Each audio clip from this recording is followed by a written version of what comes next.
لن ينال الله لحومها ولا دماؤها ولكن يناله التقوى منكم كذلك سخرها لكم لتكبروا الله على ما هداكم وبشر المحسنين.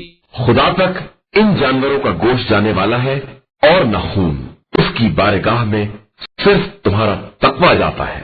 اور اسی طرح ہم نے ان جانوروں کو تمہارا تابع بنا دیا ہے کہ خدا کی دی ہوئی ہدایت پر اس کی کبریائی کا اعلان کرو اور نیک عمل کرنے والوں کو بشارت دے دو. بسم اللہ الرحمن الرحیم. الحمدللہ رب العالمین وصلی اللہ علی محمد وآلہ الطاہرین. موضوع گفتگو مستحب اور واجب قربانی میں فرق. واجب قربانی البتہ وہ واجب قربانی کہ جو حاجی کے لیے واجب ہو، کیونکہ ہم نے پہلے توجہ دلائی کہ قربانی حاجی کے لیے واجب ہے، چاہے حج اس کا واجب ہو اور چاہے حج اس کا مستحب ہو. لیکن غیر حاجی کے لیے قربانی مستحب ہے. غیر حاجی کے لیے قربانی بعض دفعہ واجب ہو سکتی ہے نذر، قسم یا عہد کے ذریعے سے. بس یہاں ہماری گفتگو کا اصل موضوع ہے واجب قربانی سے مراد وہ قربانی جو حاجی کے لیے رکن کے طور پر ہے.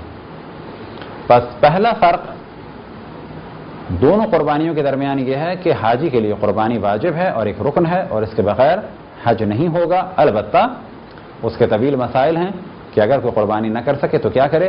مثال کے طور پر پہلے دن نہ کر سکے تو دوسرے تیسرے یا چوتھے دن بھی کر سکتا ہے. مختلف شرائط ہیں. اور اگر وہاں اسے جانور نہ ملے تو پھر وہ 3 دن روزے رکھے. وہ احکام بالکل جدا ہیں کہ جن کا تعلق حج سے ہے. بس پہلا فرق ہے واجب اور مستحب قربانی میں، یعنی حاجی اور غیر حاجی کے لیے، کہ حاجی کے لیے قربانی واجب ہے اور غیر حاجی کے لیے قربانی مستحب ہے. دوسرا فرق یہ کہ حاجی کے لیے لازم ہے کہ وہ ایک جانور کو قربان کرے گا. مثال کے طور پہ اگر باپ اور بیٹا حج کرنے کے لیے گئے ہیں تو وہ یہ نہیں کر سکتے کہ ایک اونٹ ہم قربان کر دیں. اگر انہیں اونٹ قربان کرنا ہے 2 اونٹ کرنے ہوں گے. انہیں ایک جانور قربان کرنا ہے، چاہے وہ ایک اونٹ ہو، چاہے وہ ایک گائے ہو، چاہے وہ ایک بھیڑ یا بکرا ہو. لیکن غیر حاجی ایک ہی جانور میں حصہ ڈال سکتے ہیں. اب حصے کے بارے میں توجہ رہے کہ اونٹ میں بھی حصہ ڈال سکتے ہیں، 7 بھی، 80 بھی اور 100 بھی. یہ جو تصور ہے کہ فقط 7 حصے 70 بھی ڈال سکتے ہیں، 80 بھی ڈال سکتے ہیں، 100 بھی ڈال سکتے ہیں اور 1000 بھی ڈال سکتے ہیں. گائے میں بھی حصے ڈال سکتے ہیں اور بکرے میں بھی حصے ڈال سکتے ہیں. زاد المعاد میں علامہ مجلسی فرماتے ہیں کہ حصہ ڈال سکتے ہیں گوشت فند میں یعنی بکرے میں 70 بھی اور اس سے بھی زیادہ. حصہ ڈالنے سے کیا مراد؟ فرض کریں کہ کچھ لوگ کسی ہاسٹل یا کسی آفس میں ہیں، اب یہ چاہیں کہ قربانی کریں تو 100 روپے ڈال کے سب کہتے ہیں کہ جی ایک جانور ذبح کر دو. یہ ان سب کی جانب سے قربانی مانی جائے گی، ان سب کو ثواب ملے گا. ہاں یہ اور بات ہے ان سب کو 1-1 کلو گوشت نہیں مل سکتا 100 روپے میں، لیکن انہیں ثواب ضرور ملے گا. بس اگر کسی ہاسٹل میں 1000 بچے ہیں اور کہتے ہیں کہ ہم 1000 لڑکے 1000 لڑکیاں ایک گائے ذبح کریں ایک بکرا ذبح کریں، تھوڑے تھوڑے پیسے ڈالیں تو جس نے 10 روپے ڈالے یا جس نے 20 روپے ڈالے ان کو بھی ثواب ملے گا. بس حاجی ایک جانور کو ذبح کرے گا چاہے وہ بڑا ہو چاہے چھوٹا، لیکن غیر حاجی کے لیے جائز ہے کہ وہ ایک ہی جانور میں کئی افراد حصہ ڈالیں. جیسا کہ ہم نے عرض کیا کہ غیر حاجی یعنی جس کے لیے قربانی مستحب ہے وہ ایک ہی جانور میں کئی لوگوں کو شامل کر سکتا ہے. تو بہتر ہے کہ وہ بے شک ایک ہی جانور ہو چاہے وہ سائز کا چھوٹا کیوں نہ ہو. اس قربانی میں پہلے مرحلے میں تمام انبیاء علیہم السلام کو، پھر تمام ان کے اوصیاء علیہم السلام کو، خصوصاً امام زمان علیہ السلام کو شامل کرے اور اپنے تمام آباء و اجداد کو، حتیٰ تمام مومنین کو، اور پھر اگلے مرحلے میں اپنے بیوی بچوں کو شامل کرے اور نیت کرے کہ میں ان سب کی جانب سے اللہ سبحانہ و تعالیٰ کی بارگاہ میں اس قربانی کو پیش کرتا ہوں. یہ تصور کہ اتنے زیادہ افراد کو شامل کر کے ہمیں کیا ملے گا، تو یاد رکھیں کہ ایک نیت کے ذریعے سے مزید ثواب ملے گا انبیاء علیہم السلام کو شامل کرنے کا آئمہ کو شامل کرنے کا، مومنین کو یاد رکھنے کا، اپنے زندہ اور مردہ والدین کو یاد رکھنے کا، اور اسی طریقے سے اپنے گھر والوں کو یاد رکھنے کا۔ تیسرا فرق یہ کہ حاجی کے لیے ضروری ہے کہ جانور کو منا میں قربان کرے، اور غیر حاجی دنیا میں کہیں بھی قربان کر سکتا ہے۔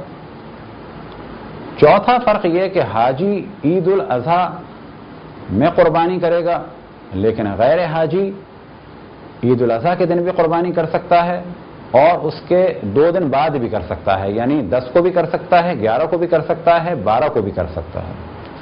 ایک جانب ہم توجہ دلائیں کہ اگر کسی علاقے میں چاند کنفرم نہ ہو، یعنی آپ کو شک ہے کہ یا آج 9 ہے یا آج 10 ہے، تو ایسے میں بہتر ہے کہ آپ 11 کو قربانی کریں، کیونکہ جب آپ 11 کو کریں گے تو یا 11 ہے یا 10 ہے، تو اگر 10 ہے تو قربانی صحیح ہے، اور اگر 11 ہے تو قربانی صحیح ہے۔ بس اگر کسی کو یقین ہے کہ آج 10 سے لے جائے تو آج قربانی کر سکتا ہے، 11 کو بھی کر سکتا ہے، 12 کو بھی کر سکتا ہے، لیکن اگر یقین نہیں ہے تو بہتر ہے کہ 11 کو کریں۔ 11 کو قربانی کرنے کا فائدہ کیا ہے کہ اگر تاریخ کنفرم نہیں ہے اور 11 در حقیقت 10 ہے تو بھی قربانی صحیح ہے، اور اگر وہ 12 ہے تو بھی قربانی صحیح ہے۔ لیکن یہ ہم تاکید نہیں کر رہے ہیں کہ 11 کو کریں، فقط ہم اس جانب توجہ دلا رہے ہیں اگر کسی علاقے میں تاریخ کنفرم نہ ہو تو کیا کریں۔ پانچواں فرق یہ کہ حاجی کے لیے شرط ہے کہ اس کی جانب سے جو شخص جانور کو ذبح کرے وہ شیعہ اثنا عشری ہو، لیکن غیر حاجی کے لیے یہ شرط نہیں ہے، کوئی بھی مسلمان، البتہ جب کہا جائے مسلمان تو وہ مسلمان ہو، چاہے شیعہ ہو، چاہے سنی ہو، اور چاہے کسی اور مذہب کا ہو، لیکن بغض اہل بیت نہ رکھتا ہو۔ اگر کوئی بغض اہل بیت رکھتا ہے، اہل بیت علیہ السلام کا دشمن ہے، تو وہ ناسبی ہے، اسلام کے دائرے سے خارج ہے، اور اس کے ہاتھ کا ذبح ہوا جانور مردار ہے اور نجس ہے، کھانا اور کھلانا اس کا سب کچھ حرام ہے۔ اسی طریقے سے اگر کوئی شخص اپنے آپ کو شیعہ کہتا ہے یا شیعہ بن گیا ہے اور اس کے بعد کسی نبی اور امام کے بارے میں کہے کہ وہ اللہ ہیں، تو یاد رکھیں وہ شیعہ نہیں ہے، وہ کافر ہے، اور اس کے ہاتھ کا بھی ذبح کیا ہوا جانور مردار ہے، نجس ہے، کھانا کھلانا اس کا حرام ہے۔ چھٹا فرق یہ کہ حاجی کے لیے جانوروں کی عمر کے بارے میں شرائط ہیں کہ اگر اونٹ ہے تو 5 سال کا مکمل ہو چکا ہو، اگر گائے ہے اور بکری یا بکرا ہے تو وہ 2 سال کے ہو چکے ہوں اور تیسرے میں لگ چکے ہوں، اور اگر بھیڑ ہے یا دمبا ہے تو 7 مہینے کے ہو چکے ہوں یا 1 سال کے ہو چکے ہوں تو بہتر ہے۔ لیکن غیر حاجی کے لیے 2 یا 3 سال کا اونٹ یا اونٹنی بھی جائز ہے، اور اسی طریقے سے 2 سال سے کم عمر گائے یا بکری بھی جائز ہے یا بکرا بھی جائز ہے، اور اسی طریقے سے 7 مہینے سے کم عمر بھیڑ بھی جائز ہے، لیکن عمر کی شرائط پر پابندی کی شرط ہے حاجی کے لیے۔ 7واں فرق، حاجی کے لیے ضروری ہے کہ جس جانور کو وہ قربان کریں وہ جانور ناقص نہ ہو، یعنی اندھا نہ ہو، لنگڑا نہ ہو، دم کٹا ہوا نہ ہو، سینگ ٹوٹا ہوا نہ ہو، کان کٹا ہوا نہ ہو، بال گرا ہوا نہ ہو، اسی طریقے سے بہت بوڑھا یا بہت دبلا نہ ہو، نہ یہ نقائص بعد میں ہوئے ہوں اور نہ ہی وہ پیدائشی ناقص ہو۔ سینگ کے بارے میں توجہ رکھیں کہ اگر سینگ کی پالش اتر جائے تو کوئی حرج نہیں۔ اسی طریقے سے ایسا جانور کہ جس کو ناقص کر دیا ہو اور اس کی نسل نہیں بڑھ سکتی، اور اب کیونکہ مسئلے مسائل بتا رہے ہیں تو اس گفتگو کو بہت واضح بیان کرنا ہوگا کہ وہ جانور ایسا نہ ہو کہ جس کے ٹیسٹیکلز کو ختم کر دیا گیا ہو، یعنی اسے خسی بنا دیا گیا ہو۔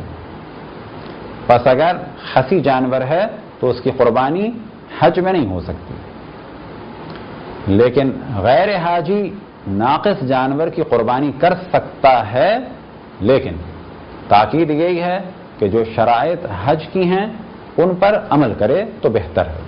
لیکن ہم فقط مسئلہ بتا رہے ہیں، وہ اس وجہ سے بتا رہے ہیں کہ فرض کریں کہ اگر کوئی شخص اپنے گھر گائے لایا اور گائے ٹرک یا سوزوکی سے اترتے ہوئے ٹکرائی اور سینگ ٹوٹ گئے یا ٹانگ ٹوٹ گئی، تو کیا قربانی ہو سکتی ہے؟ ابھی بک تو نہیں سکتی، تو قربانی ہو جائے گی۔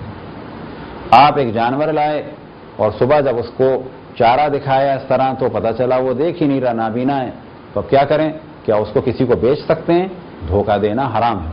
ہاں، اگر کوئی کہتا ہے کہ آپ مجھے دے دیں، میں عید کے بعد اس کو ذبح کر لوں گا، یا صحیح ہے میں اس کو قربان کر دوں گا، تو نقص بتا کے آپ اسے بیچ سکتے ہیں۔ لیکن اگر آپ اس کو قربان کرنا چاہیں تو کر سکتے ہیں، لیکن اگر اللہ سبحانہ و تعالیٰ نے مال دیا ہے تو بہتر ہے شرائط کے مطابق جانور کو ذبح کریں۔ بس پھر ہم توجہ دلائیں کہ یہ جو ہم نے موضوع بیان کیا کہ غیر حاجی کے لیے شرائط پر عمل کرنا یعنی کامل جانور کو ذبح کرنا واجب نہیں ہے، تو اس کے قطعاً یہ معنی نہیں ہے کہ آپ ہمارے نام سے ناقص جانور کو یا خصی جانور کو ذبح کریں۔ کوشش کریں کہ جب آپ مال اللہ سبحانہ و تعالیٰ کی راہ میں خرچ کر رہے ہیں تو اس جانور کو اللہ سبحانہ و تعالیٰ کی راہ میں قربان کریں کہ جس جانور کے بارے میں یہ کہا جا سکے کہ یہ جانور ناقص نہیں ہے بلکہ صحیح و سالم ہے۔ یہ تھے چند فرق حاجی کے لیے قربانی کے جانور اور غیر حاجی کے لیے قربانی کے جانور کے درمیان۔ خداوند تبارک و تعالیٰ سے دعا ہے کہ ہم سب کو اللہ سبحانہ و تعالیٰ کی راہ میں کچھ نہ کچھ قربان کرنے کی توفیق عطا فرمائے۔ وصلی اللہ علی محمد و آلہ الطاہرین۔